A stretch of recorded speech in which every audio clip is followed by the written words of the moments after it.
여러분 안녕하십니까? 포항 MBC 뉴스데스크입니다. 40총선이 한 달여 앞으로 다가오고 여야가 경선을 대부분 마무리하면서 포항 지역 선거 대진표가 윤곽을 드러내고 있습니다. 과연 본선에 오른 후보들은 어떤 정치를 꿈꾸며 출마를 결심했는지 이규설 기자가 주요 후보들을 만나 그들의 생각을 들어봤습니다. 포항 남울릉 선거구는 여야 모두 치열한 경선을 거쳐 본선에 오를 후보를 뽑았습니다. 파란 점퍼를 입은 남성이 철길숲에서 시민들과 눈을 맞추고 진지한 대화를 나눕니다. 당내 경선을 거쳐 본선에 오른 김상원 전 더불어민주당 지역위원장은 경기 침체로 서민들의 삶이 너무 힘들다며 거창한 공약보단 서민들에게 실질적인 도움을 줄 수 있는 국회의원이 되겠다고 약속했습니다. 지금 가게 월세 100만 원도 못 내서 고통받으시는 분들도 많은데 서민들 이자 부담 경감시키고 대출 연장시킬 수 있는 서민들을 살릴 수 있는 정치를 해야 된다고 생각합니다. 결선 투표까지 가는 접전 끝에 현역 의원을 물리치고 본선 티켓을 거머쥔 국민의힘 이상희 후보는 시청 브리핑룸을 찾아 기자들을 만났습니다. 이 후보는 당선이 되면 산업통상자원 중소벤처기업위원회에 들어가 포항의 산업 발전을 위해 노력하는 한편 무엇보다 포항시와 포스코와의 갈등을 해소할 수 있도록 적극 나서겠다고 말했습니다. 낮은 자세로 시민들과 소통하고 시민들과 얽게 같이 하고 눈도 마주치고 우선 그 정치 본질인 그 소통부터 먼저 시행해 나가고 실행해 나가야 되겠다는 그런 생각을 합니다. 포항 북구 지역구에선 지금까지 더불어민주당 오준기, 국민의힘 김정재, 무소속 이재원 후보가 출사표를 던졌습니다. 21대 총선에서 31.38%를 받아 선전했던 더불어민주당 오준기 후보는 릴레이 공약 발표를 통해 표심을 사로잡고 있습니다. 그는 흥해읍 초곡지구 중학교 신설, 장량동 버스 차고지 조기 이전 등 15개 읍면동 맞춤형 공약으로 가득 채워진 북구 지도를 들고 나와 눈길을 끌었고 당선되면 윤석열 정부의 폭주를 막는 데 힘을 보태겠다고 밝혔습니다. 지난 경선 및 지역 현안과 관련하여 갈등만 증폭시킨 분열과 보복의 정치를 종식시키고 인구 60만과 지역 총 생산 30조를 달성하여 오직 지역 경제 발전과 민생을 최우선하는 통합의 정치를 위해 최선을 다하겠습니다. 국민의힘 김정재 후보는 궂은 날씨에도 양덕동의 한 교차로에서 2시간 가까이 출근길 인사를 했습니다. 3선에 도전하는 김 후보는 지금 포항은 미래 100년을 결정지을 중요한 기로에 서 있다며 2차 전지 수소, 바이오 산업 육성을 통해 미래 첨단 산업을 선도하는 도시 포항을 만들겠다고 밝혔습니다. 먼저 경선 과정에서 보내주신 시민들의 성원에 진심으로 감사드립니다. 시민들께서 주신 기회가 헛되지 않도록 힘있는 3선 국회의원이 되어 포항 발전을 위해 혼신의 힘을 다해 일하겠습니다. 국민의힘 공천을 받지 못한 이재원 포스텍 겸임 교수는 무소속 출마를 선언했습니다. 의사인 이 후보는 포항 내비게이션이라는 별명을 가지고 있을 만큼 향토 연구가로 지역에서 다양한 활동을 해왔다며 지역 정치를 바꾸려면 사람을 바꿔야 한다는 신념을 갖고 출마했다고 밝혔습니다. 시민들로부터 외면받는 현역 교체가 답이다. 저는 그렇게 생각을 합니다. 사실 깃발만 꼽으면 공천이 당선이다라는 공식이 시민들한테는 팽배해 있죠. 그런 것들을 이번에 정말 시민들이 원하는 후보가 답이다라는 것을 보여드리고 싶어서 출마하게 되었습니다. 선거가 한 달여 앞으로 다가오면서 주요 정당들의 후보가 정해졌습니다. 본선 대진표의 윤곽이 드러나면서 선거 열기가 점점 더 뜨거워지고 있습니다. MBC 뉴스 이규설입니다. 김일윤 신경주대 총장은 오늘 기자회견을 열고 40총선 경주선거구에 무소속 출마를 선언했습니다. 김 총장은 소멸도시 경주를 살리기 위해 한수원 본사를 신경주대 부지로 이전하고 협력업체를 유치하겠다고 공약했습니다. 김 총장은 5선 국회의원 출신으로 전직 국회의원 모임인 대한민국 헌정회 회장을 지냈습니다. 내일 오후 2시 전국적으로 민방위 훈련이 실시되는 가운데 시군구별로 발생 가능성이 높은 재난 유형을 선정해 지역 특성화 재난 대피 훈련 방식으로 진행됩니다. 경주시 등 지진 빈발 지역은 지진과 지진 해일, 충북 충주시 등 산림 지역은 산불과 산사태 등 취약 분야를 훈련 종목으로 선정해 자체 훈련 계획을 수립하고 주민 대피 훈련과 교육을 실시하게 됩니다. 행정안전부는 5월에는 관공서 위주 공습 대비 훈련, 8월에는 전국민 참여 훈련, 10월에는 안전 한국 훈련과 연계한 재난 대비 훈련을 할 예정입니다. 울진군이 원전 지원금과 군비 등 817억 원을 들여 지난 2021년 건설한 마린CC 골프장, 위탁업체 클럽하우스 건축 지연과 울진군과의 법적 분쟁까지 벌어지면서 3년째 정식 개장을 하지 못하고 있습니다. 울진군과 위탁업체는 서로 상대방에게 책임이 있다고 주장하고 있는데 양측의 입장을 들어봤습니다. 김영일 기자가 보도합니다. 울진군은 한울원전 지원금과 군비 등 817억 원을 투자해 지난 2021년 울진 마린CC 골프장을 건설하고 골프장 위탁 운영업체도 선정했습니다. 계약서는 이 업체가 클럽하우스와 골프태를 지어 울진군에 기부 체납하고 11년간 운영권을 보장하며 매년 울진군에 7억 5천만 원의 수익금을 납부하도록 규정하고 있습니다.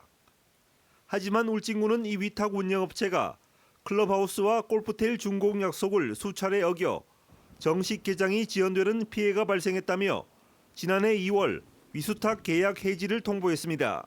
2022년도 12월 달까지 준공을 해가지고 기부 체납하는 걸로 돼 있었거든요. 1차, 2차, 3차까지 이를 연장을 시켜줬어요. 그래가지고 그것까지 안 돼서 계약 해지되니까. 왜 그러면 건축물도 그 당시 때 짓고 있는 상황이었고. 이에 대해 위탁 운영업체는 울진군에 기부 체납하는 클럽하우스의 설계 변경과 공사비 증액 등 불가피한 사유로 공사가 지연됐는데 울진군이 정상적인 절차도 거치지 않고 일방적으로 계약을 해지했다며 행정소송을 제기했습니다. 충분히 대화로 협의를 해서 풀어나갈 수 있는 부분을 일방적으로 계약 해지를 한 부분이고요. 필수 불가결한 시간들을 인정을 해주지 않았다는 부분이 저희 BNG 측에서는 받아들일 수 없는. 1심 재판 결과 청문 절차를 제대로 거치지 않은 울진군에게 책임이 있다며 위수탁 업체에 대한 계약 해지 통보는 위법한 처분으로 판결났습니다. 하지만 울진군은 여전히 절차상의 하자는 없었다며 법원 판결에 불복해 항소했고 계속 소송을 이어가겠다는 강경한 입장을 나타내고 있습니다. 그 당시 때 절차상 하자가 없다. 우리 민간위탁위원회에서 불러가서 개최하고 그분들이 와서 질의 답변 다 하고 다 했거든요. 법원에서는 그게 절차가 하자가 있다. 이래 얘기되는 부분이고 우리는 그 절차에 다 밟았다 이 얘기고요. 법적 분쟁이 지속되는 사이 울진 마린CC는 위탁 운영사가 임시 영업 승인을 통해 운영하고 있는데 심각한 경영난을 호소하고 있습니다. 현재 임시 영업으로 계속적으로 운영을 하고 있다라는 말씀입니다. 정상 요금을 받지 못하고 있는 부분이고요. 그래서 이런 부분들 때문에 관리 운영에 따른 재정적 부담 이런 부분들이 굉장히 가중되고 있는 부분이 많습니다. 울진 마린CC 사업 정상화를 위해 울진군과 위탁업체가 법적 분쟁과 갈등에서 벗어나 함께 해법을 모색해야 한다는 지적이 제기되고 있습니다. MBC 뉴스 김혁일입니다. 절기상 경치비는 오늘 경북 동해안 지역은 흐린 가운데 가끔 비나 눈이 오겠습니다. 이번 비는 내일 밤까지 이어지겠습니다.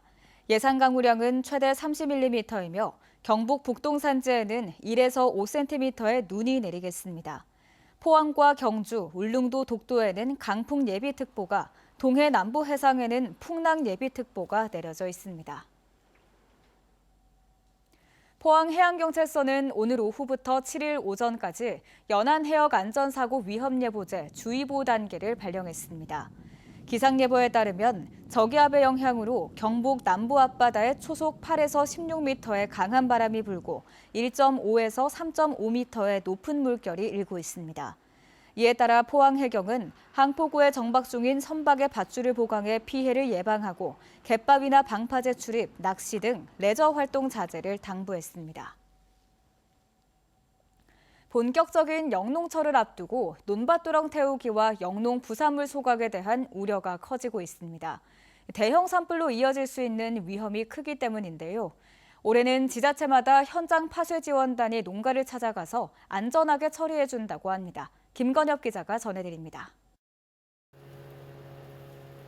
들판에서 파쇄기가 묵직한 기계음을 내며 수확하고 남은 고추대, 단단한 나뭇가지 등을 잘게 부숩니다. 예전처럼 태우지 않고 영농 부산물을 손쉽게 처리하고 퇴비로도 활용할 수 있습니다. 기관에서나 이런 데는 태우지 말라고 많이 하는데 저희들이 태우지 않으면 어디 보관 장소도 없고 관련적으로 좀 태우고 있었습니다. 산림청에 따르면 지난 10년간 발생한 산불 10건 가운데 3건은 농업 부산물이나 쓰레기 등을 태우다 발생했습니다. 이번 겨울 잦은 눈비로 가뭄은 평년보다 덜하지만 기후변화로 온도가 오르면서 산불 발생 확률도 높아져 긴장을 늦출 수 없는 상황입니다. 산림과학원에 따르면 온도가 1.5도 올라가면 산불 발생 확률은 8.6% 높아지고 2도 오르면 13.5% 높아집니다.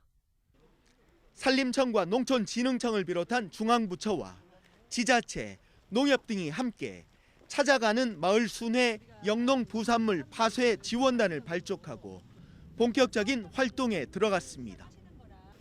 파쇄 지원 서비스는 농업기술센터와 주민센터, 읍면사무소를 통해 신청할 수 있고 1월에서 5월 그리고 11월에서 12월 사이 영농 부산물이 집중 발생하는 기간 동안 운영합니다. 파쇄기로 영농 부산물을 갈아 퇴비로 활용하게 되면 토양 비옥도가 높아지고 봄철 산불 발생을 예방하는 효과가 있습니다. 또 미세먼지 발생을 줄이는 일석삼조 효과가 있다고 생각합니다. 강화된 산림보호법에 따라 산림 100m 이내에서 불을 피우면 100만 원 이하의 과태료가 부과되고 만약 산불로 번지면 최대 3년 이하 징역이나 3천만 원 이하의 벌금이 부과됩니다. MBC 뉴스 김건엽입니다. 고물가와 고금리로 소비 심리가 얼어붙으면서 올해 1월 대구와 경북의 대형 소매점 판매액 지수가 크게 떨어졌습니다. 동북지방통계청이 발표한 산업활동 동향에 따르면 경북의 대형 소매점 판매액 지수는 89.6, 대구는 108로 지난해 1월과 비교해 각각 24.9%, 9.8% 낮았습니다. 한편 1월 경북의 광공업 생산지수는 105.2로 작년 1월과 비교해 6% 높아졌고 대구는 121.7로 6.6% 올랐습니다. 경주시는 지역의 화원 10곳을 반려식물 치료센터로 지정해 운영에 들어갔다고 밝혔습니다. 센터에선 화초가 시들거나 병해충이 생길 경우 무료로 분갈이와 물관리, 병해충 관리 등을 받을 수 있습니다. 경주시는 2022년부터 반려식물 치료센터를 운영해 2,200여 건의 치료 실적을 기록했고 찾아가는 돌봄 서비스를 실시했습니다. 경상북도는 이번 주부터 장애인용 하이패스 감면 단말기 1,130대를 무상 지원합니다. 장애인 감면 단말기 무상 지원은 한국도로공사와 함께 지난 2020년부터 해온 사업으로 지원 대상은 경북에 거주하고 통합복지카드를 소지한 등록장애인입니다.